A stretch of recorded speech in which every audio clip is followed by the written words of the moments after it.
Esta mañana tenemos la última parte del momento en que el Señor llamó personalmente a algunas personas. No queremos ni repetir los nombres más. Ustedes lo han conocido por toda esta serie de domingos. Solamente me quedo con estos tres hermanos del Nuevo Testamento, que es la parte que tiene que ver escrituralmente, directamente con la iglesia. Cuando el Señor le dijo a Marta: Marta, Marta, afanada y turbada estás con muchas cosas, pero María ha escogido la buena parte, la cual no le será quitada.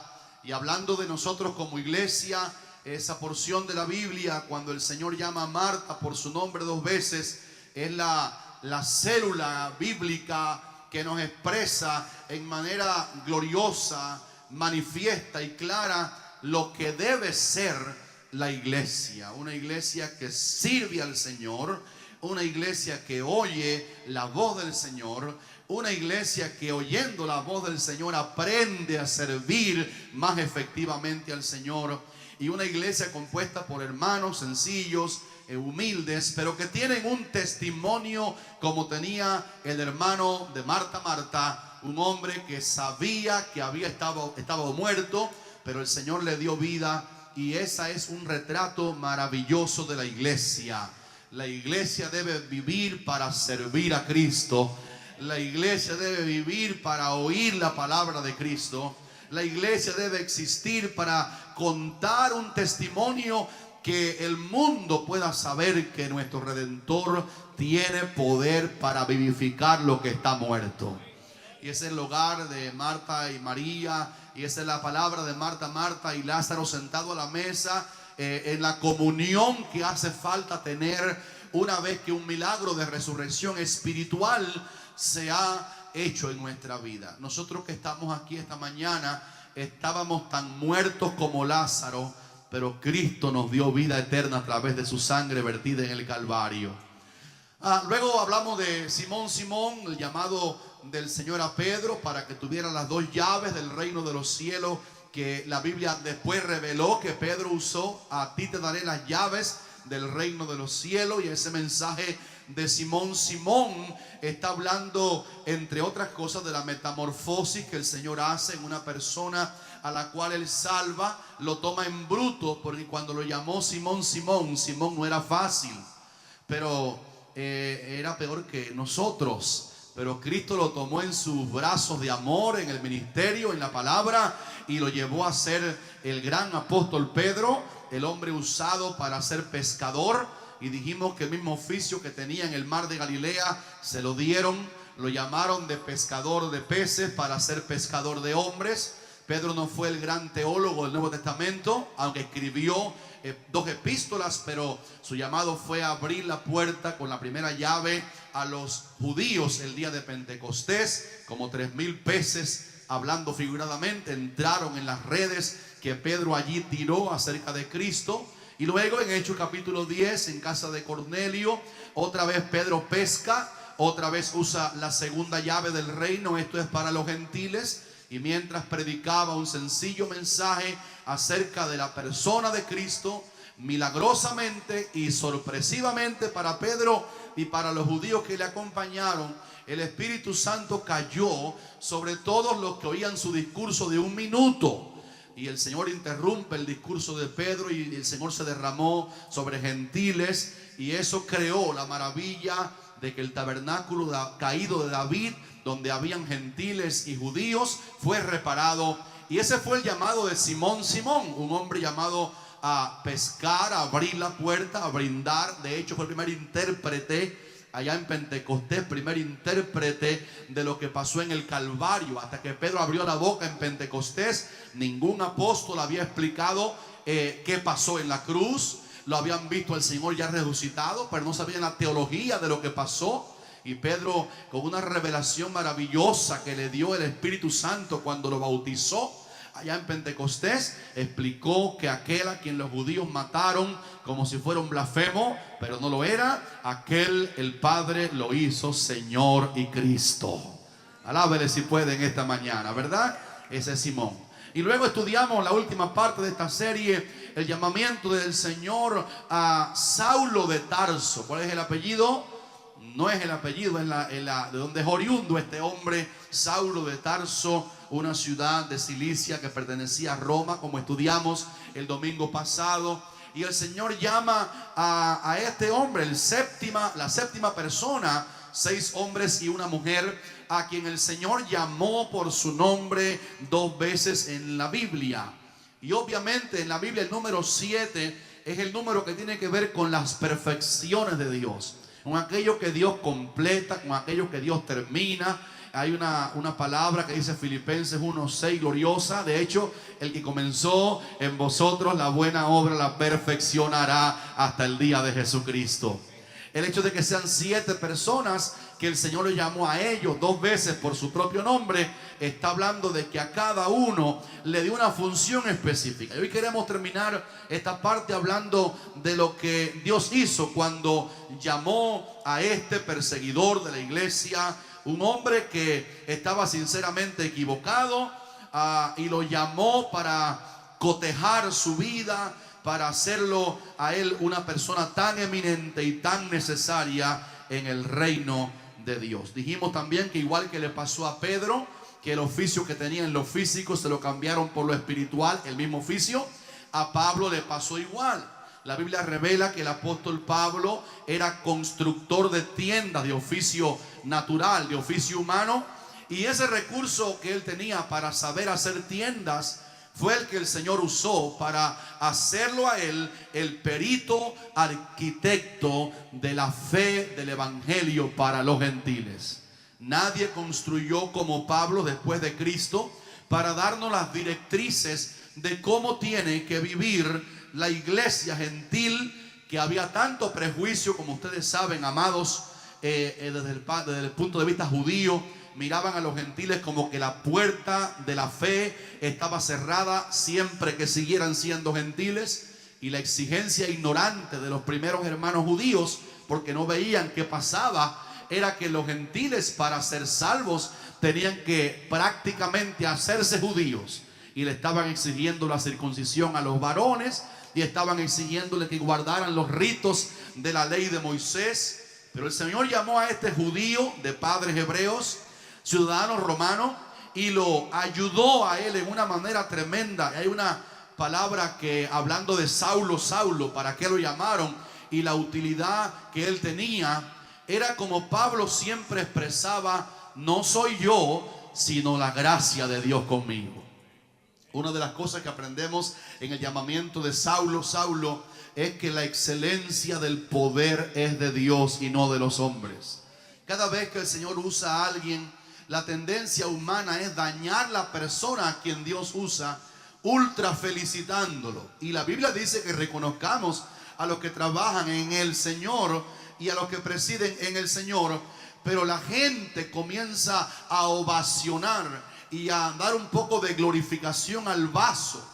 Y Pablo, una de las cosas que su propia vida, antes que su tinta inspirada nos llegara, su vida manifestó que él siempre sabía y decía que el tesoro de Dios, el evangelio que él portaba, está en vasos de barro. Cuando un hombre o una mujer que Dios usa se acuerda de eso, mas nunca su nombre es tan importante, mas nunca su propia vida es muy importante para sí. Ayer decíamos aquí a los varones que Pablo dijo: no estimo preciosa mi vida para mí mismo. En otras palabras, no nací para mí, no nací para ser servido. Y eso es un paralelo con el Señor Jesucristo. Dijo también: yo no nací, yo no vine para ser servido, sino para servir y para dar mi vida en rescate por todos. Yo quiero, hermano, que sepan que Dios nos hizo a ti y a mí y a los millones de cristianos que ya están en el cielo desde el siglo I que este hombre surgió. Hay millones de cristianos que nos están esperando en las gradas de gloria. Alábele si puede. Dice la palabra que tenemos a nuestro derredor una una grande nube de testigos, como si estuvieran simbólicamente hablando en unas gradas y nos miran a ti y a mí. Es la imagen gráfica, hablo de términos figurados, como si fueran que nos están expectando, aunque no pueden expectarnos, pero como si fuera que nos están expectando, que se fueron para el cielo. Imagine cuántos millones de cristianos de todos los países se han ido yendo para la gloria a través de la muerte del estuche físico que es el cuerpo, pero sus espíritus han volado a la presencia de Dios. Pablo fue llamado para hacer una tremenda bendición y un aporte tremendo al cuerpo de Cristo, como seguiremos viendo en el tópico final de esta serie. Pablo nos bendice tanto cuando lo oímos, lo leemos, lo que el Señor le mandó a él personalmente a escribir de la palabra de Dios. Y el domingo pasado nos quedamos hablando específicamente de cuando el apóstol está testificando que el evangelio que él recibió, no lo recibió de hombre alguno, sino por directa revelación de Jesucristo. No lo recibió de hombre alguno, sino por directa revelación de Jesucristo. Yo les pregunto, ¿tiene autoridad eso que escribió el apóstol Pablo?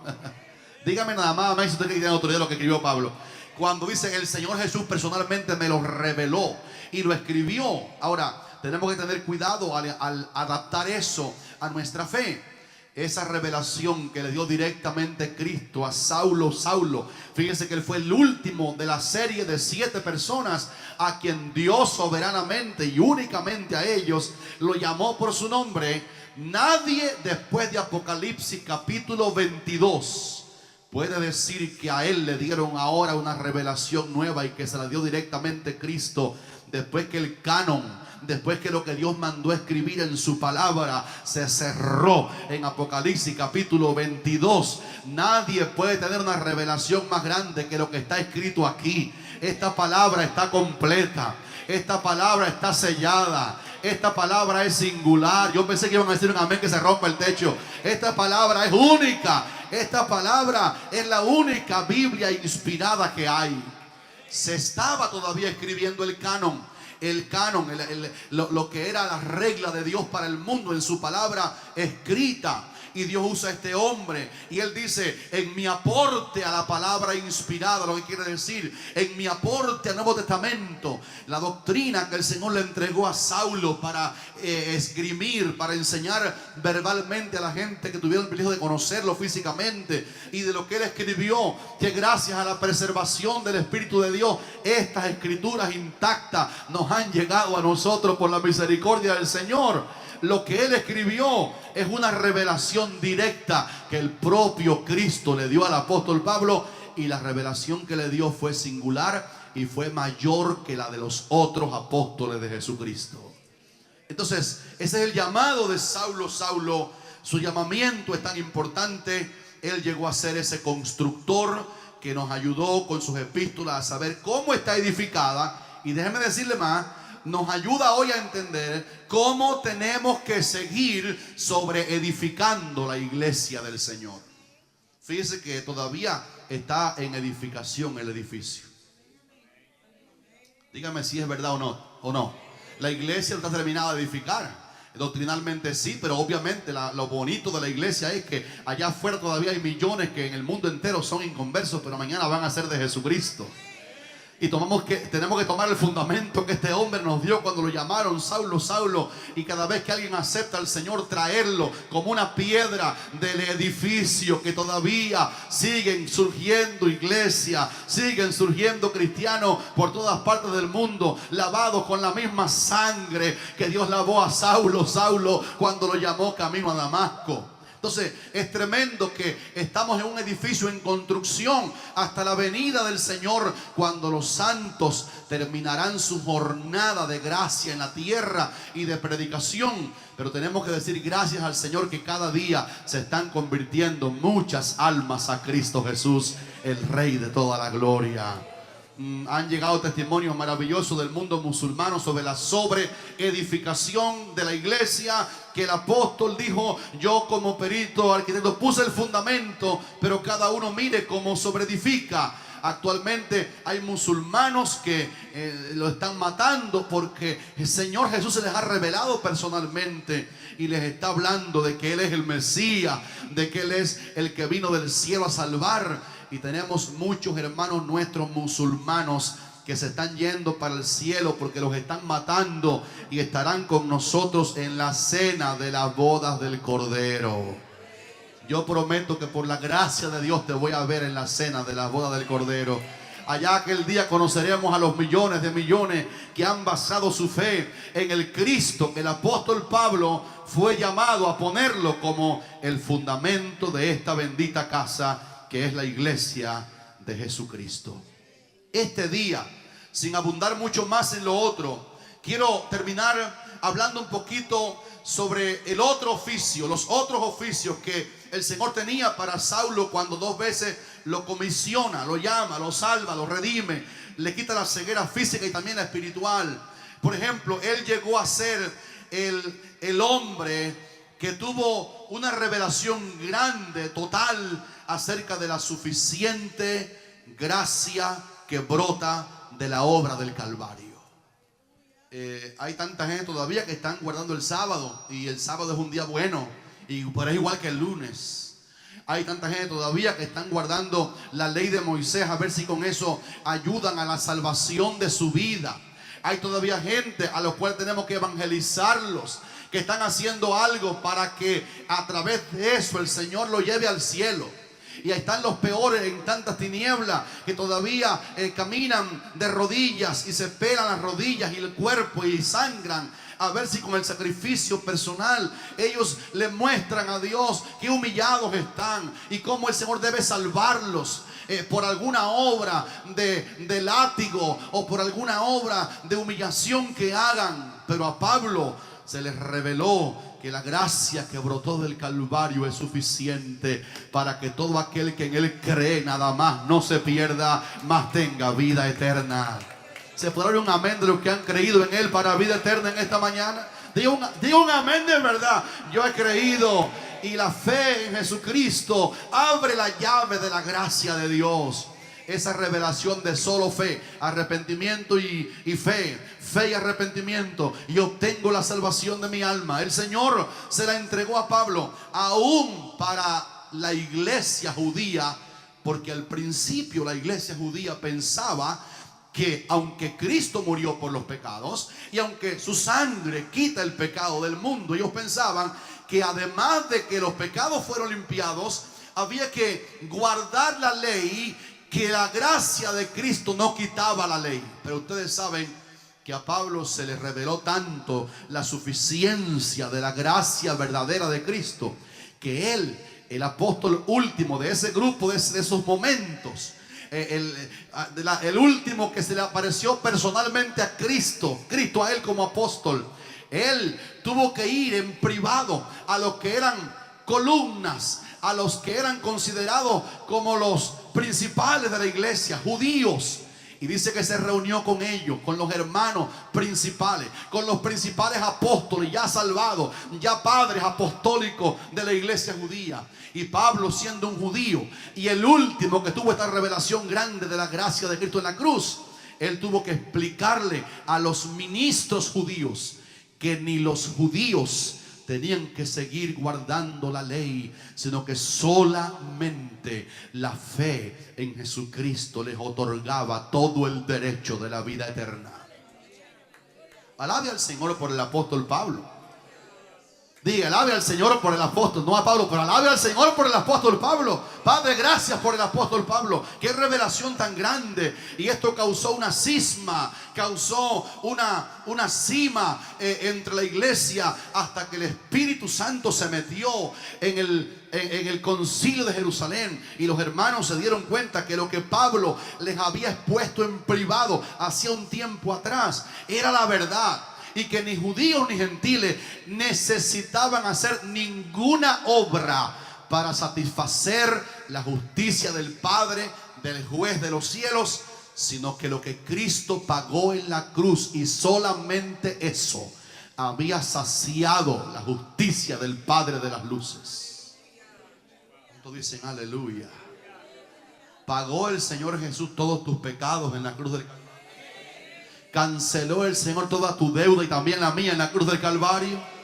Hizo Él una cobertura de sangre que nos cubrió para que el Padre no vea nuestros pecados en la cruz del Calvario. Sí, la sangre de Jesucristo, su Hijo, no nos limpia de los pecados peores. Nada más nos limpia de todo pecado. Y una de las doctrinas de la suficiencia de la gracia del Calvario, Pablo la esgrimía y la decía así: el hombre, sabiendo que el hombre no es justificado por las obras de la ley, sino por la fe de Jesucristo. Nosotros también hemos creído para ser justificados por medio de la fe, por cuanto por las obras de la ley nadie será justificado para con Dios. Pablo también introdujo la verdad de la unificación de ambos pueblos. Y él fue el hombre a quien el Señor le reveló que no solamente los judíos eran salvos sin la ley, y no solamente los gentiles eran salvos sin la ley, sino que cuando Cristo pagó la deuda de los judíos y de los gentiles, además de que les pagó a ambos pueblos su deuda para con el juez celestial, a Pablo se le reveló que en la cruz Dios, cuando Cristo expiró en el Calvario y llevó todos los pecados sobre él, una de las doctrinas fuertes era que la pared intermedia, yo voy a decir aleluya por eso, que había entre judíos y gentiles, se ha caído por el golpe de la gracia de Jesucristo. Y ahora no hay judíos que digan: yo soy cristiano como tú, pero mejor que tú. Ni hay gentiles que digan: yo soy cristiano como tú, o judío, pero soy mejor que tú. Aleluya, que la pared se dividió y la Biblia dice que de ambos pueblos Dios hizo un solo pueblo para gloria de su nombre. En el cielo nos van a preguntar: levanten las manos glorificadas y llenas de luz, porque nuestros cuerpos tendrán luz allá en el cielo. No van a decir nunca: levanten la mano los judíos, levanten la mano los gentiles. Van a decir, los ángeles van a pedir, los serafines van a pedir que todos miren al Cordero y le digan: a ti que fuiste inmolado por nuestros pecados, a ti que nos redimiste para Dios, toda tribu, pueblo, lengua y nación, al Cordero sea la gloria por los siglos de los siglos y para siempre. Alguien tiene que decir un aleluya aquí esta mañana. Pablo dijo: ya no hay judío. Voy a decir enseguida qué texto es. Ya no hay judío ni griego. Diga conmigo fuerte: no hay judío ni griego. Eso era judío gentil. No hay bárbaro. Algunos se creen bárbaro. No hay bárbaro, ni escita. No hay siervo ni libre. Cristo es el todo y en todos. Está en Gálatas capítulo 3 y versículo 28. Pero Pablo fue llamado también a la etapa que dijimos hace domingos atrás de madurar la iglesia.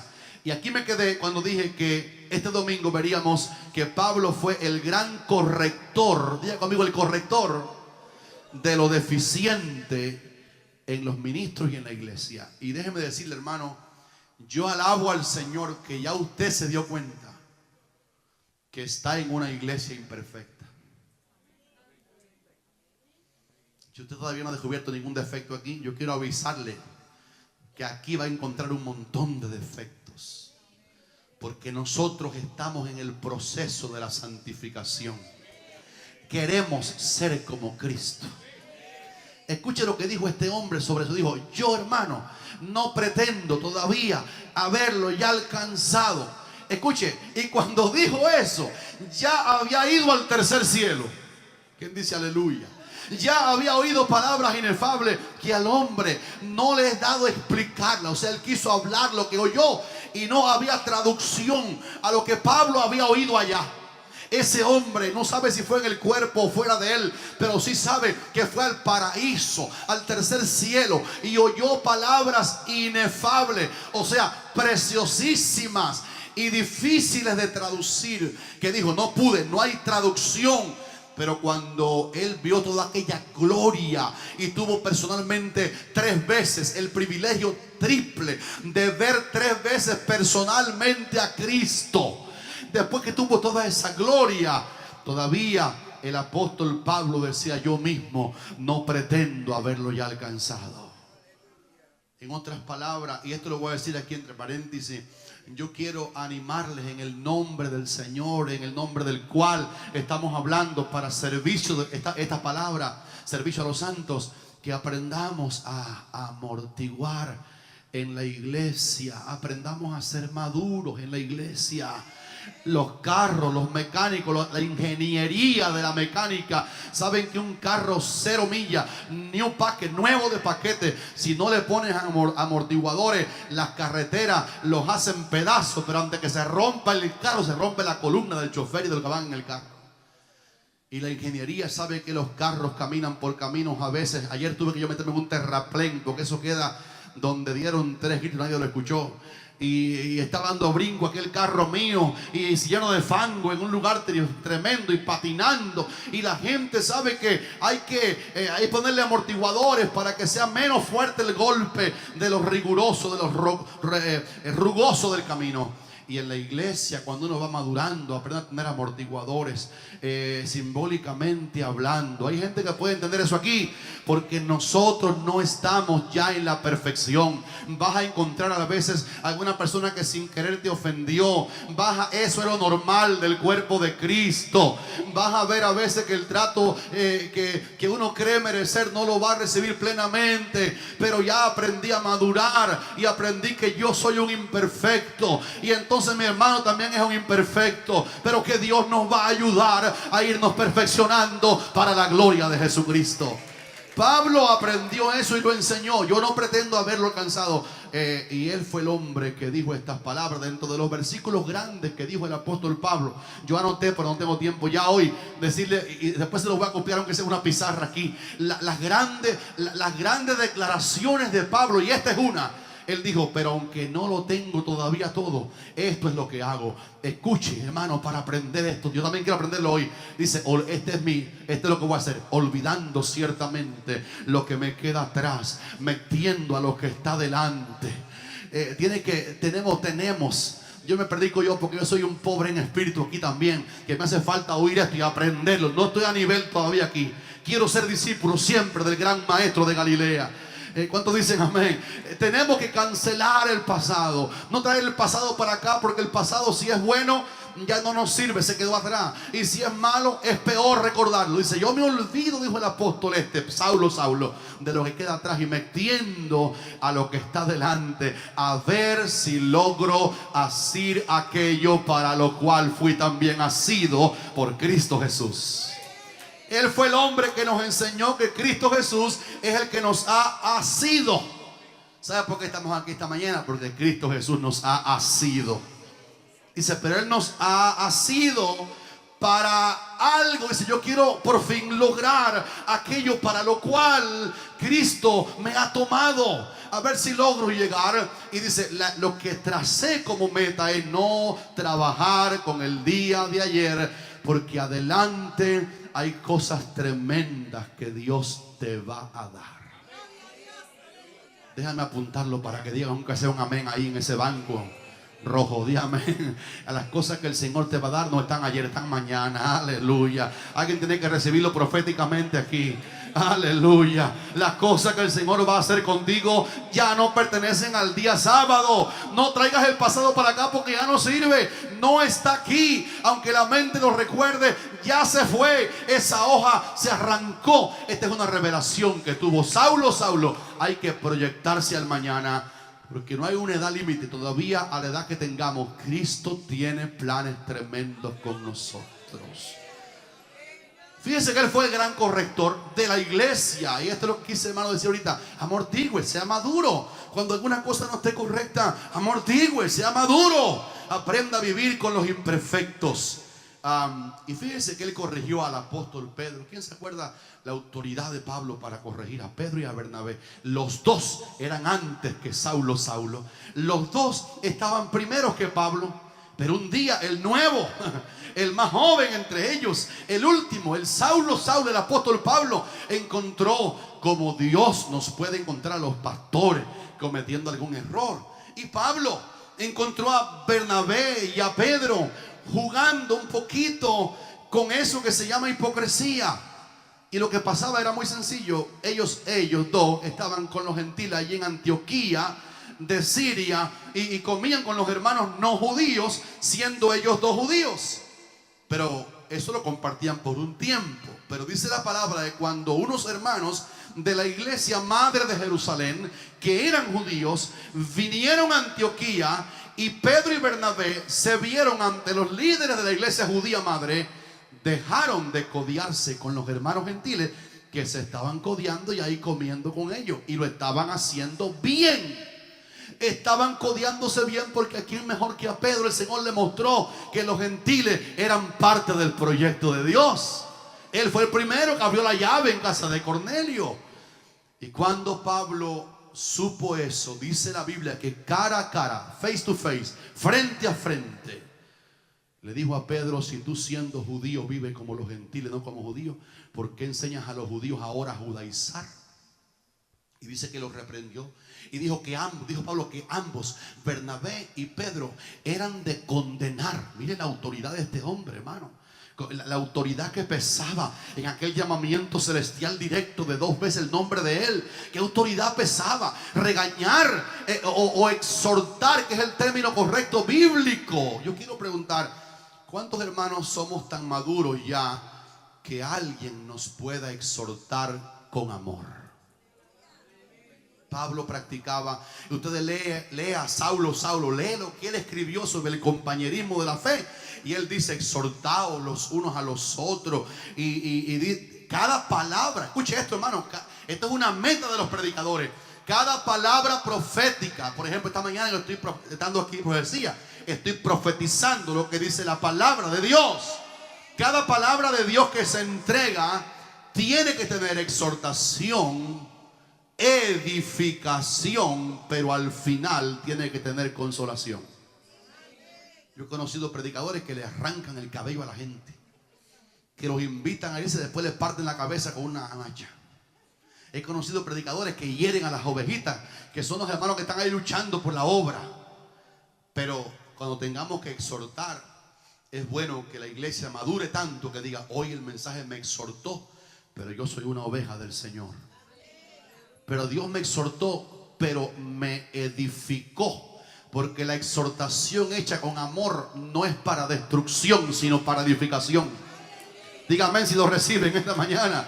Pero al final, aunque la palabra nos exhorte, como aquí Pablo hizo con Bernabé y Pedro, aunque la palabra nos hable duro de lo que estamos haciendo mal, siempre cuando es palabra de Dios, va a consolarnos y a decirnos: a pesar de la caída, a pesar de que no está 100% lo que tiene que ser, a pesar de eso, la gracia de Dios brota y te quiere ayudar.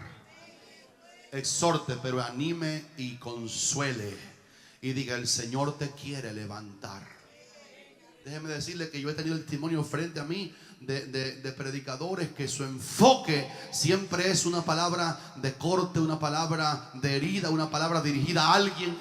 Y como aquí somos una escuela de predicadores, quiero decir esto: nunca un predicador puede predicar un mensaje en público dirigido a alguien en su mente. Tiene él que verse primero como el que necesita lo que está diciendo.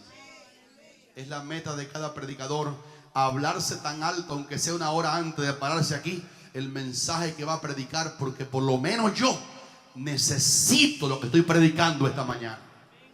Y ese era el enfoque de aquella autoridad que recaía en los hombros de este hombre. Corrigió y le hizo bien a Pedro y Bernabé, porque ambos continuaron después sembrando la enseñanza y la palabra. Y después aparece otra vez Pablo corrigiendo la iglesia más defectuosa de las que él estableció.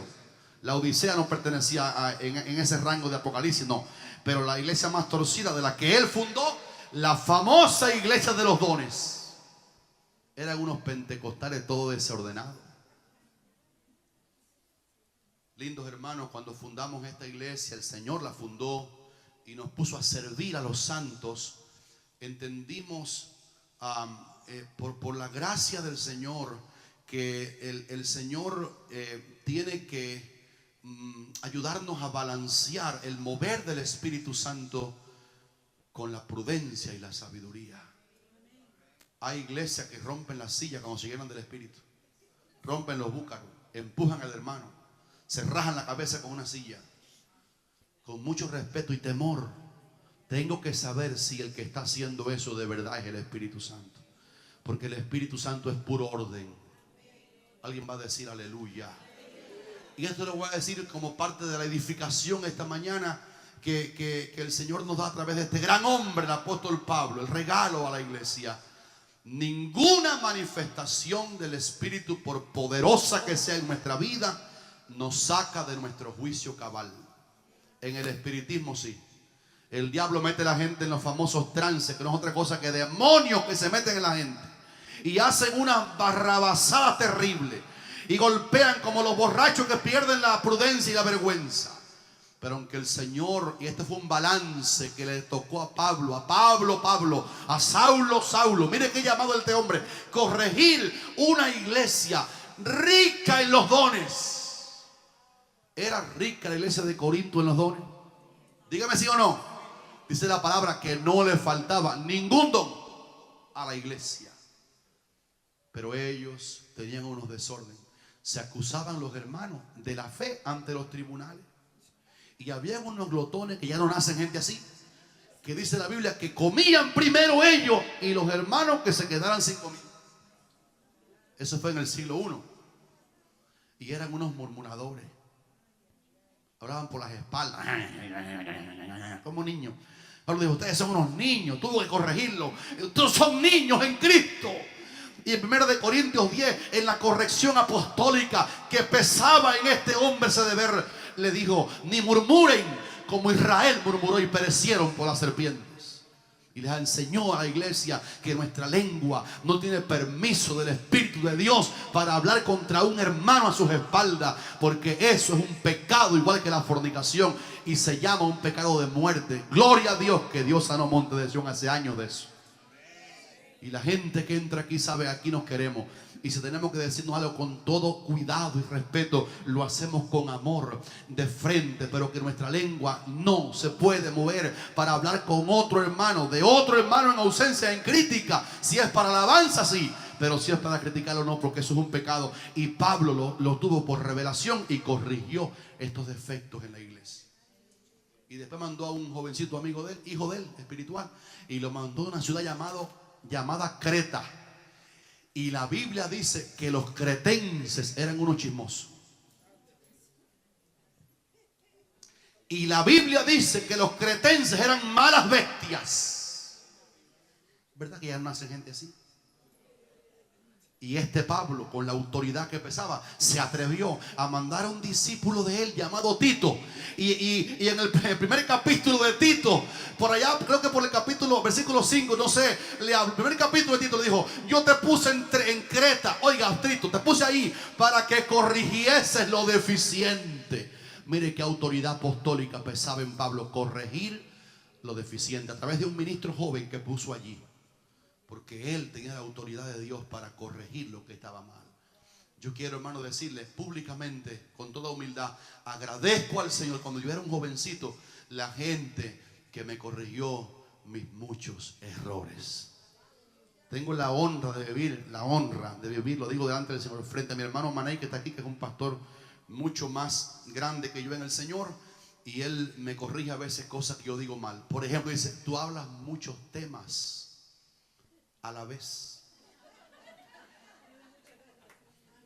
Ese es mi hermano, que es teólogo. Es teólogo el tipo. Y yo así como temblando predigo aquí delante de María, mira, así como, Señor, ¿qué me dirá cuando termine? Porque él tiene autoridad para corregirme.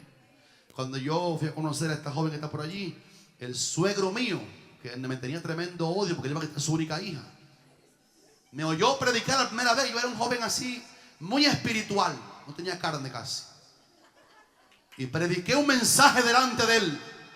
Y cuando acabé, me corrigió y me dijo, eres un predicador muy temático, tienes que ser más textual, como ahora sí hago, tomar el texto y explicarlo. Cómo agradecí esa corrección. Nuestro papá era un tipo sin pelos en la lengua y sin mucha vergüenza para corregirnos. Y yo me acuerdo de los desánimos que nos causaba cuando teníamos 12 años y estábamos en los púlpitos predicando, y papá en primera fila con una mirada así de policía mirándonos. Qué malo predicar ante la gente así que te está mirando como un policía a ver si tú coges algún efecto, ¿eh? Y cuando terminábamos, éramos teenagers, jovencitos, donde decía, dijiste un disparate.